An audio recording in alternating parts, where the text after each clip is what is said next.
Cha. Hey, watch out, rude boy. You see a time boss come, man. She just come down. Dirrell. Boy Docs. Yo, boy.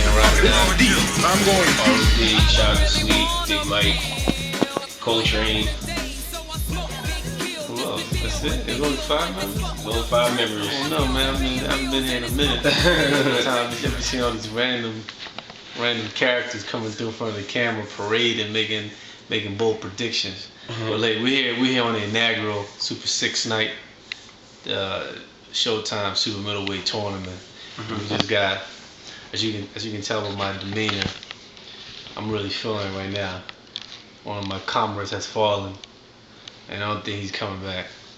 Yeah, you know, we saw, really I guess what we all knew was going to happen with Jermain Taylor actually losing.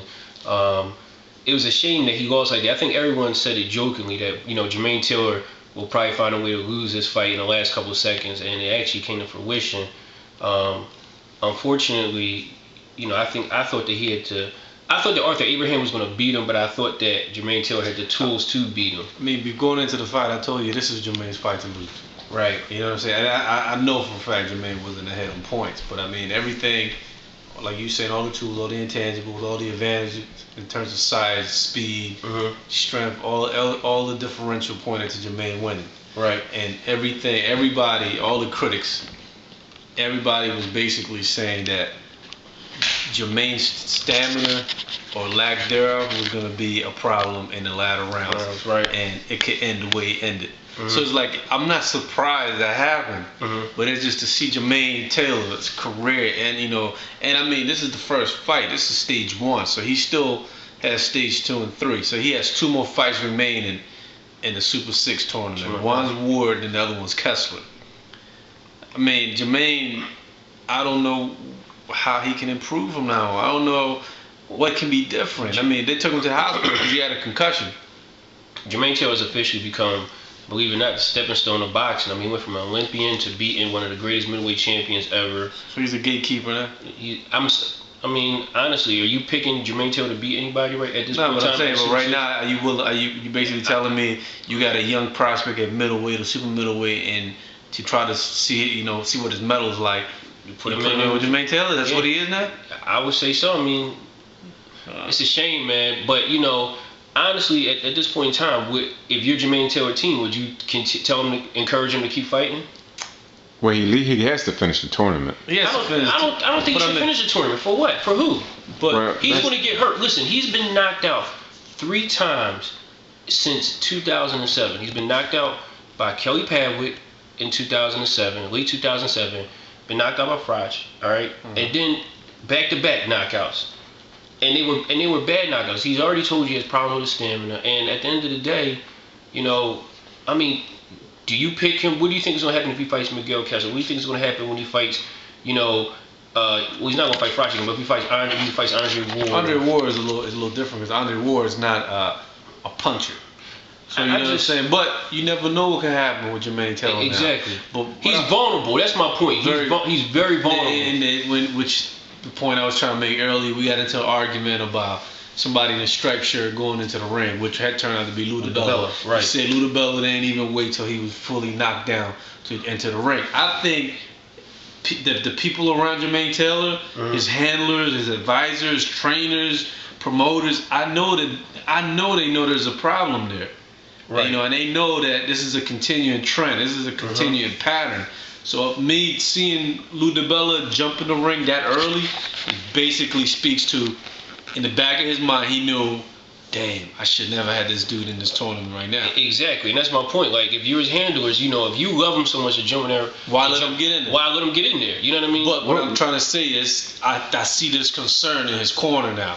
The fact that he got taken to the hospital for observation. The other questions we had leading up to this was, you know, that was answered was, how would Authur Abraham handle moving up in weight? And what was your impression of that? Did it alter his style in any way? Actually, not really. The only thing, the difference is he didn't have to dry out to make 60. Right. You know what I'm saying? Which I'm thinking he already had trouble making 60 in the last few fights. He actually came in heavier than Jermain, didn't he? By a pound and a half. Right. But I would like to see what how high they rehydrated tonight. Right. I can tell you Jermain was a bigger fighter tonight in terms of like, I could see Jermain probably being close to 180 pounds. Right. But he's not a fast fighter. Mm-hmm. You know, he's a fighter that relies on timing rather than speed. Right. So stage 2, it is going to be Dirrell versus Authur Abraham, Kessler versus Froch, and Jermain Taylor versus Andre Ward. So Authur Abraham's fighting who? Andre Dirrell. Authur Abraham. Jermain Taylor's. You asked. So the question was about Jermain Taylor. He's fighting Andre Ward. So you. I guess you consider that. We were back to what's next for Authur Abraham, King Arthur. He's gonna fight Andre Dirrell. Andre Dirrell. Right. Like, I mean, I don't. For the rest of the tournament, I mean, I could see it being a problem for other fighters. You know what I'm saying? I don't know. I don't see how he can negate Andre Dirrell's speed. So Jermain's gonna lose against Ward. I'm still up in the air. I still personally, I don't know if there is some stipulation in the contract. I don't think Jermain should be fighting anymore. I mean, he's almost as vulnerable at this point in time. Like when Roy Jones fought, when he had back-to-back knockout losses to Tarver and Glenn Johnson. You can't put him in there with another elite fighter, you know, because he's just vulnerable right now. I mean, he just kind of be unfair. Well, speaking of Jermain Conquerors, on the second fight tonight, you had Carl Froch fighting Anthony Dirrell, and we were already making references to Dirrell. Mm-hmm. Like Dirrell, like a lot of people had Dirrell getting knocked out. I didn't see that at all. I think I always felt he was a cautious fighter, even though he threw caution into the wind. Mm-hmm. Tonight, he got engaged. It was quite a few moments where he got hands pulled on him like a faith healer.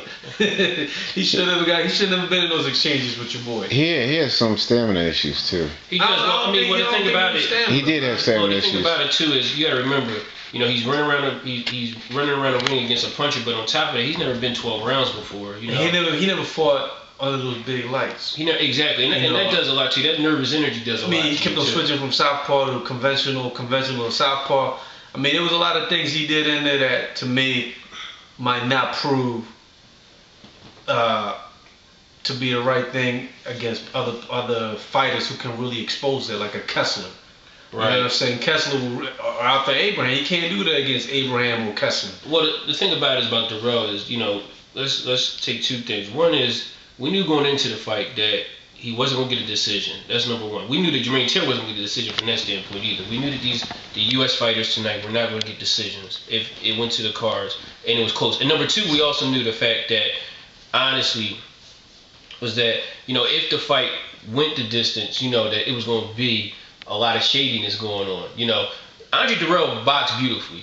He did, got sloppy at times. Froch made it sloppy, and...